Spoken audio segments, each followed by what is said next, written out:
Video ini dibuat atas tujuan berkongsi ilmu semata-mata. Ia tidak dibuat untuk menghina atau menjatuhkan kredibiliti mana-mana pihak, organisasi atau jabatan.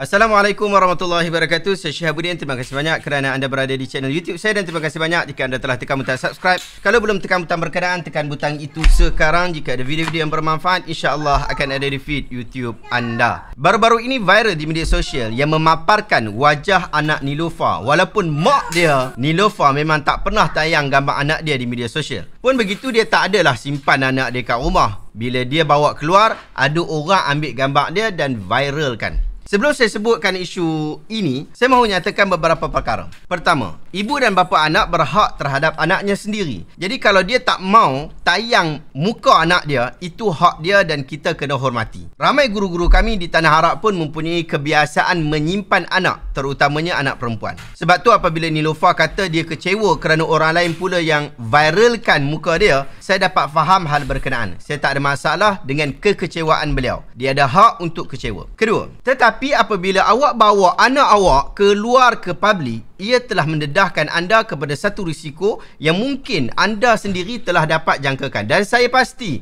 business women seperti Niloufar sudah menjangkakan daripada awal, iaitu orang akan ambil gambar anak dia dan viralkan. Apatah lagi, orang memang ternanti-nanti nak tengok muka anak Niloufar kerana telah dibuat marketing itu sebelum ini. Ketiga, apabila gambar itu telah menjadi viral, ada pula cakap-cakap netizen yang tidak baik. Ada yang ketawa, ada yang puji, ada yang menyindir, dan tak kurang juga yang menghina. Masing-masing mempunyai pandangan dan komentar tersendiri dalam isu ini. Tetapi saya tertarik dengan sebahagian kata-kata netizen yang mengatakan tujuan Niloufar tidak expose wajah anaknya adalah kerana mahu menghindari penyakit Ain. Bahkan saya lihat sangat ramai netizen pun buat begitu dengan alasan yang sama, menghindari Ain. Sehingga mereka sangat kedekut untuk memaparkan wajah anak mereka di media sosial kerana dibimbangi terkena penyakit Ain. Tetapi yang peliknya, kenduri-kenduri akikah tetap dilakukan dengan gilang gemilang. Siap tetamu dijemput daripada kalangan VVIP lagi. Artis awak panggil, ustaz awak panggil, tidak ketinggalan ahli-ahli politik.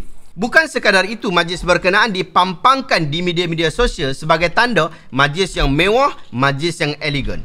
Selepas majlis berkenaan, dipampang pula di media-media sosial tentang jumlah sagu hati anak yang diterima beribu-ribu ringgit. Apa yang saya lihat ialah salah faham terhadap Ain, sehingga Ain itu hanya dilihat pada memampangkan muka anak di media sosial sahaja. Jadi mereka takut pampangkan muka anak kerana bimbangkan Ain, sedangkan mereka tak sedar bermegah-megah dengan kemewahan yang ditunjuk-tunjuk sehingga dikatakan menunjuk-nunjuk itu adalah tanda Ain yang sebenar. Mereka ingat singa mengejar dari balik rumah, rupanya ia sedang berada di sisi anda. Ketidakfahaman masyarakat pada isu Ain menyebabkan mereka bertingkah-tingkah dengan cara yang salah. Jadi hari ini saya mahu jelaskan tentang isu Ain menurut dalil Al-Quran dan Sunnah serta kefahaman ulama ahli sunnah wal jamaah berkaitan tentangnya. Pertama, penyakit Ain ialah penyakit yang memang boleh berlaku dengan sebab yang pelik. Tanpa sebarang tindakan fizikal, tanpa sebarang luka, bahkan tanpa sebarang sihir, ia dapat memberikan kemudaratan kepada orang berkenaan. Nabi SAW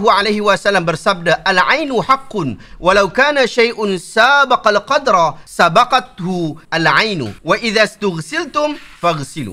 Al-ain itu hak, memang benar. Jika ada sesuatu yang menjangkaui qadar, menjangkaui ketetapan, maka ainlah yang dapat menjangkauinya. Jika diminta kepada kamu untuk mandi, untuk penyembuhannya, maka mandilah. Hadis ini sahih, riwayat Imam Muslim. Al-Imam An-Nawawi rahimahullah memberikan ulasan berkaitan tentang hadis yang kita baca tadi. Pada hadis ini terdapat isbat keimanan pada takdir Allah Azza wa Jalla dan benarnya perkara Ain, iaitu penyakit Ain ini, dan bahawa ia sangat berbahaya. Anda boleh rujuk dalam Syarah Nawawi ala Sahih Muslim, jilid yang ke-7 muka surat 328. Al-Imam Al-Hafiz Ibn Hajar Al-Asqalani pula berkata, maknanya ialah orang yang ditimpa bahaya kerana sesuatu yang telah Allah SWT tetapkan ketika seseorang memandangnya, hakikatnya terjadi dengan takdir Allah, telah ditetapkan sebelumnya, bukan sesuatu yang baru sahaja dicipta oleh orang yang memandang terhadap yang dipandang. Anda boleh rujuk kenyataan ini di dalam Fathul Bari jilid yang ke-10 muka surat 203 hingga 205. Penyakit ain ialah penyakit yang disebabkan oleh pandangan mata yang disertai dengan sifat iri hati atau pandangan mata yang disertai dengan rasa takjub terhadap apa yang dipandang. Ia boleh terjadi sama ada daripada orang yang dengki atau orang yang dicintai, dari orang yang jahat ataupun orang yang soleh. Ingat, bukan sekadar orang puji anak anda saja yang boleh menyebabkan ain, tetapi orang kutuk pun boleh menyebabkan ain. Kalau kita meroyan lebih apabila dipuji atau dikutuk, rasa berdebar-debar secara kerap, boleh jadi kita dah terkena penyakit ain. Perlu mendapat rawatan terhadap hal itu. Sama ada merawatnya secara sendiri ataupun daripada ahli keluarga ataupun daripada orang-orang yang soleh. Pun begitu, kita tidak disuruh untuk keterlaluan dalam bab ain ini. Sehingga nak post gambar anak pun tak boleh, nak tunjuk gambar melancong pun tak boleh, nak tunjuk dapat kereta baru pun tak boleh. Ini tak betul.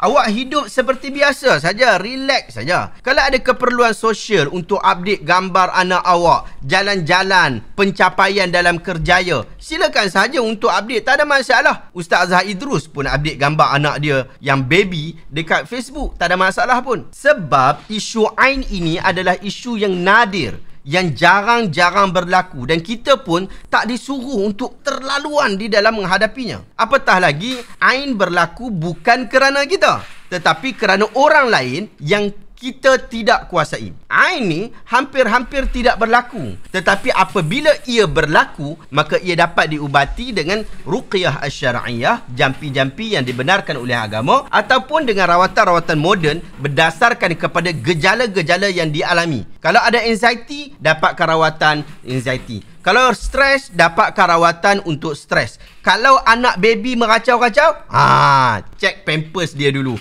cek jadual minum susu dia dulu, cek kembung perut dia dulu.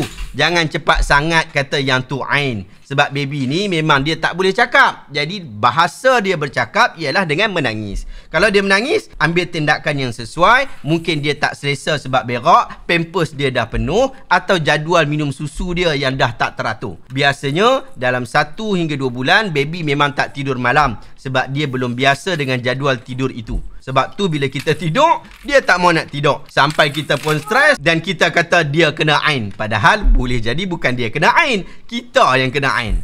Dari lahir sehingga umur 2 tahun, baby ini biasa mengamuk, tentering dan bising pada waktu malam. Kadang-kadang dia tak selesa sebab ada perubahan pada tempat yang dia biasa duduk. Balik kampung, dia tak mau tidur dan menangis. Itu bukan tanda datang umur sibyan. Itu bukan tanda dia kena ain, tetapi tanda dia tak selesa atau belum dapat membiasakan diri dengan suasana yang baru. Jangan terus call ustaz, jangan terus call ustazah. Mereka pun tak tahu tentang hal ini. Anak-anak mereka pun menghadapi perkara yang sama.